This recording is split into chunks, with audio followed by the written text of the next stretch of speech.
वैष्णोदेवीच्या यात्रेला चाललेल्या यात्रेकरूंवर आतंकवाद्यांनी अलीकडेच बेछूट गोळीबार केला। त्याच्यामध्ये अनेक यात्री मृत्युमुखी पडले। त्याच्यामध्ये लव्य सैनी नावाचा एक 2-2.5 वर्षाचा कोवळं बालक देखील मृत्युमुखी पडलं।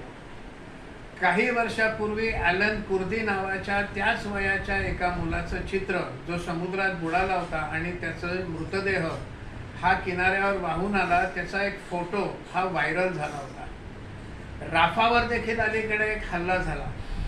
जगभरामध्ये ऑल आईज ऑन राफा नावाचं एक नॅरेटिव्ह चाललं, आपल्याही देशामध्ये चाललं। अनेक लोकांनी ते नॅरेटिव्ह पसरवलं।